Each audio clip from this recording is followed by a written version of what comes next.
Hello friends, मैं पायल स्वागत करती हूँ आपके अपने चैनल संस्कार फॉरएवर में। फ्रेंड्स, मैं आज आपके लिए लेकर आई हूँ दुर्गा सप्तशती का तीसरा अध्याय। लेकिन उससे पहले अगर आप मेरे चैनल पर नए हैं या आपने मेरे चैनल को अभी तक सब्सक्राइब नहीं किया है तो प्लीज़ मेरे चैनल को सब्सक्राइब कीजिए, बेल आइकन के बटन को ऑल पर सेट कीजिए ताकि आने वाली सभी वीडियोज़ की नोटिफिकेशन मिल सके आपको सबसे पहले। फ्रेंड्स, मैंने पहले भी 2 वीडियोस बनाए हैं जो माँ के दुर्गा सप्तशती पाठ के दोनों अध्यायों की है। आप चाहे तो मेरे चैनल पर देख सकते हैं और उनका लिंक भी मैं डिस्क्रिप्शन बॉक्स में दे दूँगी।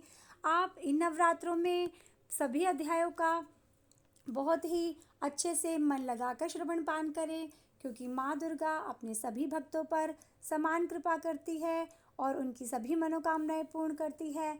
तो चलिए देर ना करते हुए शुरू करते हैं हम अपना आज का तीसरा अध्याय, जो सेनापतियों सहित महिषासुर का वध है। महर्षि मेधा ने कहा, महिषासुर की सेना नष्ट होती देखकर उस सेना का सेनापति चिक्षुर क्रोध में भर देवी के साथ युद्ध करने के लिए आगे बढ़ा। वह देवी पर इस प्रकार बाणों की वर्षा करने लगा मानो सुमेरु पर्वत पानी की धार बरसा रहा हो। इस प्रकार देवी ने अपने बाणों से उसके बाणों को काट डाला तथा उसके घोड़ों व सारथी को मार दिया। साथ ही उसके धनुष को और उसकी अत्यंत ऊंची ध्वजा को भी काट कर नीचे गिरा दिया। उसका धनुष कट जाने के पश्चात उसके शरीर के अंगों को भी अपने बाणों से बींध दिया। धनुष, घोड़ों और सारथी के नष्ट हो जाने पर वह असुर ढाल और तलवार लेकर देवी की तरफ आया। उसने अपनी तीक्ष्ण धार वाली तलवार से देवी के सिंह के मस्तक पर प्रहार किया और बड़े वेग से देवी की बाई भुजा पर वार किया, किंतु देवी की बाई भुजा को छूते ही उस दैत्य की तलवार टुकड़े टुकड़े हो गई। इससे दैत्य ने क्रोध में भरकर शूल हाथ में लिया और उसे भद्रकाली देवी की ओर फेंका। देवी की ओर आता हुआ वह शूल आकाश से गिरते हुए सूर्य के समान प्रज्वलित हो उठा। उस शूल को अपनी ओर आते हुए देखकर देवी ने भी शूल छोड़ा और महाअसुर के शूल के 100 टुकड़े कर दिए और साथ ही महाअसुर के प्राण भी हर लिए। चिक्षुर के मरने पर देवताओं को दुख देने वाला चामर नामक दैत्य हाथी पर सवार होकर देवी से लड़ने के लिए आया और उसने आने के साथ ही शक्ति से प्रहार किया, किंतु देवी ने अपने हुंकार से ही उसे तोड़कर पृथ्वी पर डाल दिया। शक्ति को टूटा हुआ देखकर दैत्य ने क्रोध से लाल होकर शूल को चलाया, किंतु देवी ने उसको भी काट दिया। इतने में देवी का सिंह उछलकर हाथी के मस्तक पर सवार हो गया और दैत्य के साथ बहुत ही तीव्र युद्ध करने लगा। फिर वह दोनों लड़ते हुए हाथी पर से पृथ्वी पर आ गिरे और दोनों बड़े वेग के साथ क्रोध से लड़ने लगे।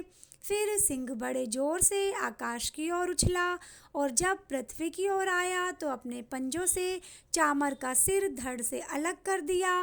क्रोध में भरी हुई देवी ने शिला और वृक्ष आदि की चोटों से उदग्रह को भी मार दिया। कराल को दांतों, मुक्कों और थप्पड़ से चूर्ण कर डाला। क्रुद्ध हुई देवी ने गदा के प्रहार से उद्धत दैत्य को मार गिराया। भिन्नीपाल से वाष्पफल कल को बाणों से ताम्र तथा अंधक को मौत के घाट उतार दिया। तीनों नेत्रों वाली परमेश्वरी ने त्रिशूल से उग्रासय, उग्रवीर्य और महाहनु नामक राक्षसों को मार गिराया। उसने अपनी तलवार से विडाल नामक दैत्य का सिर काट डाला तथा अपने बाणों से दूरधर और दुर्मुख राक्षसों को यमलोक को पहुंचा दिया। इस प्रकार जब महिषासुर ने देखा कि देवी ने मेरी सेना को नष्ट कर दिया है तो वह भैंसे का रूप धारण कर देवी के गणों को दुख देने लगा। उन गणों में कितनों को उसने मुख के प्रहार से, कितनों को खुरों से, कितनों को पूंछ से, कितनों को सिंघों से, बहुतों को दौड़ने के वेग से, अनेकों को सिंहनाद से, कितनों को चक्कर देकर और कितनों को श्वास वायु के झोंकों से पृथ्वी पर गिरा दिया। वह दैत्य इस प्रकार गणों की सेना को गिरा, देवी के सिंह को मारने के लिए दौड़ा। इस पर देवी को बड़ा गुस्सा आया। उधर दैत्य भी क्रोध में भरकर धरती को खुरों से खोदने लगा तथा सिंगों से पर्वतों को उखाड़ उखाड़ कर धरती पर फेंकने लगा और मुख से शब्द करने लगा।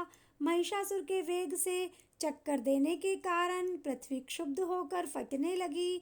उसकी पूंछ से टकराकर समुद्र चारों ओर फैलने लगा। हिलते हुए सिंगों के आघात से मेघ खंड खंड हो गए और श्वास से आकाश में उड़ते हुए पर्वत फटने लगे। इस तरह क्रोध में भरे हुए राक्षस को देख चंडिका को भी क्रोध आ गया और वह उसके मारने के लिए क्रोध में भर गई। देवी ने पाश फेंककर दैत्य को बांध लिया और उसने बंध जाने पर दैत्य का रूप त्याग दिया और सिंह रूप बना लिया। और ज्यों ही देवी उसका सिर काटने के लिए तैयार हुई, उसने पुरुष का रूप बना लिया जो कि हाथ में तलवार लिए हुए था। देवी ने तुरंत ही अपने बाणों के साथ उस पुरुष को उसकी तलवार ढाल सहित बींध डाला। उसके पश्चात वह हाथी के रूप में दिखाई देने लगा। अपनी लंबी सूंड से देवी के सिंह को खींचने लगा और गर्जन करने लगा। देवी ने अपनी तलवार से उसकी सूंड काट डाली। तब राक्षस ने एक बार फिर भैंसे का रूप धारण कर लिया और पहले की तरह चर अचर जीवों सहित समस्त त्रिलोकी को व्याकुल करने लगा।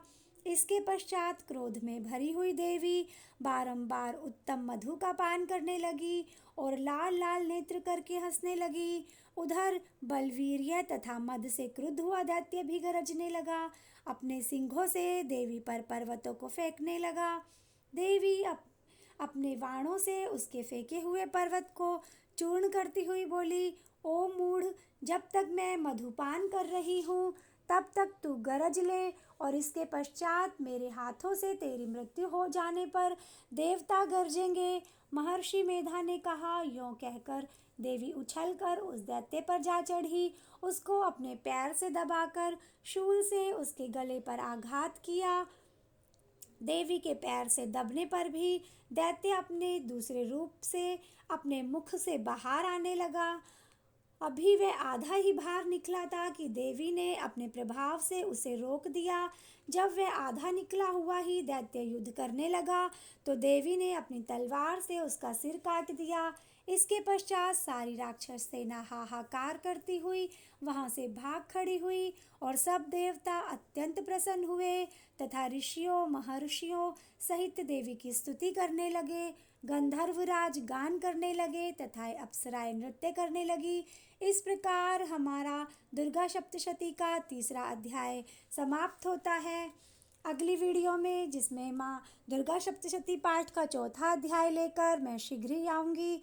अगर आपको मेरी वीडियो पसंद आई हो तो प्लीज़ मेरी वीडियोस को ज़्यादा से ज़्यादा शेयर कीजिए, लाइक कीजिए।